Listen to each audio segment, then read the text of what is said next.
Si vous avez entendu parler justement de ce collectif qui a vu le jour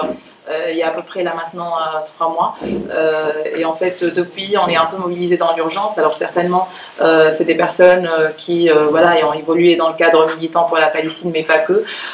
Donc c'est un collectif d'individus, d'organisations, de mouvements associatifs,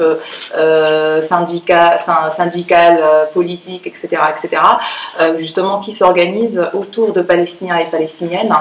Nous avons vu justement jusqu'à présent que la cause, on va dire, les milieux en fait de militantisme pro-palestinien, c'est vraiment très rare qu'on puisse trouver en tout cas les premiers concernés justement impliqués dans les débats et aussi en train de mener une lutte. Et donc on pense aujourd'hui justement présenter cette alternative et surtout avec cet objectif en fait de construire en fait le front populaire le plus large possible et bien évidemment démocratique pour porter les voix des Palestiniens et Palestiniennes justement dans cette lutte-là. Et voilà. Donc pour demander, je vais vous lire rapidement en fait les mots d'ordre, nos mots d'ordre à nous en fait. Stop au génocide, cessez le feu et fin du blocus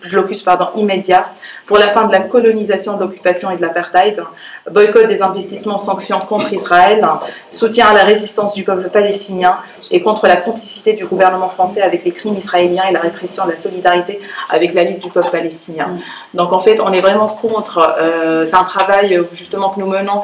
contre toutes les discriminations, les colonisations, les guerres impérialistes,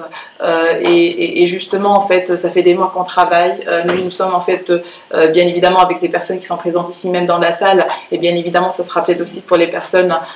intéressées aussi dans cette même salle de venir nous rejoindre, parce qu'on a vraiment besoin de vous, on a vraiment besoin justement de créer des comités, de structurer le travail, de faire en sorte en fait qu'on soit dans les rues mais pas que, parce que depuis des mois justement nous nous sommes fixés comme objectif, c'est toutes les semaines des manifestations ou des actions visibles de boycott, etc. Et peut-être justement sur la question du boycott et des sanctions, je peux vous en parler un peu plus en détail vu que je suis également en fait à la campagne BDS, boycott des investissements et sanctions. Voilà, donc la raison pour laquelle en fait nous faisons cette tournée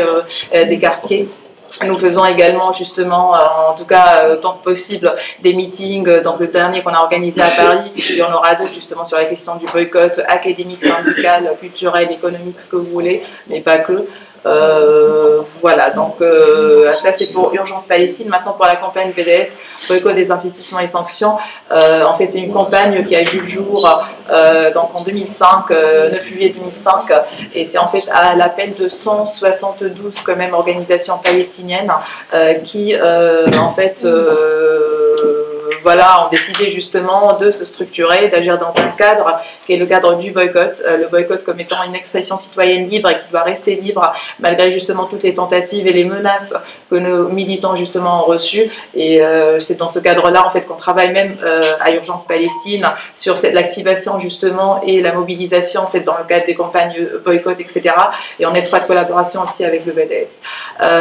Voilà. De toute façon, peut-être je vais en dire quelques mots aussi parce que le contexte justement il est important et c'est vraiment un type d'action en plus des manifestations qui doit être consolidé. Donc le B dans le BDS c'est le boycott, donc le D c'est désinvestissement et le S c'est sanctions. Certainement en fait on parle tout le temps de boycott, mais il ne faut pas aussi oublier les deux autres mots parce qu'ils sont super importants. C'est ce qu'on dit justement dans le cadre de Urgence Palestine, c'est que l'état d'apartheid des colonisateurs justement d'Israël doit, c'est-à-dire on doit ou les États en tout cas européens et autres doivent acter des sanctions contre cet État parce qu'on l'a vu très bien, même en fait face à des mobilisations, des manifestations dans les rues, dans toutes les villes européennes et pas européennes, partout dans le monde, on a l'impression justement qu'ils n'écoutent pas parce que vraiment il y a un lobby qui est super, comment dire, qui est qui a le pouvoir quoi, et qui a aussi ce pouvoir de dicter les choses, même contre en fait la volonté d'un peuple, du peuple palestinien, mais de tous les peuples tout court. Voilà, donc c'est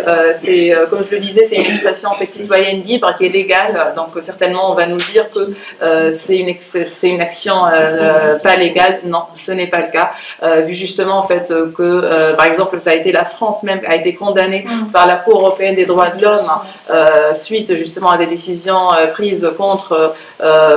voilà, des militants BDS, et du coup en fait cette affirmation de la légalité de cette action a été aussi rappelée par la Cour de cassation dernièrement. Vous trouverez toutes les informations sur aussi le site de BDS France également.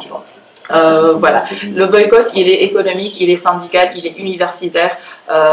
il est culturel, il est politique, tout ce qu'on veut. Et c'est vrai qu'aujourd'hui, en fait, certainement, on travaille, en fait, puisque voilà, on n'est pas vraiment en nombre important, on essaie vraiment de faire beaucoup de choses avec Urgence Palestine. Et moi, en tant qu'Urgence Palestine, c'est important justement de commencer ou de continuer un peu à créer des dynamiques locales dans les différentes villes, un peu partout en France. Oui, l'économique, par exemple, aujourd'hui, on a des entreprises justement qui profitent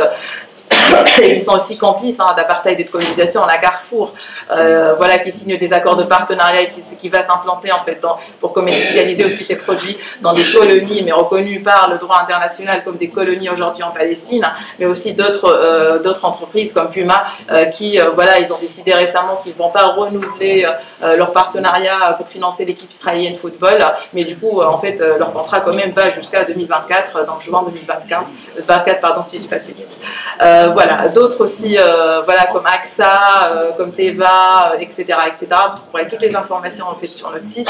mais aussi l'importance, mais vraiment l'importance aujourd'hui de commencer en fait comment dire, à faire bouger des choses côté syndicat. C'est pas encore le cas, ou peut-être si, mais ça dépend des sections locales, etc., etc. Mais un travail à mener. Énorme en fait à mener, les universités, voilà, les syndicats, etc., etc. Et du coup pour les sanctions,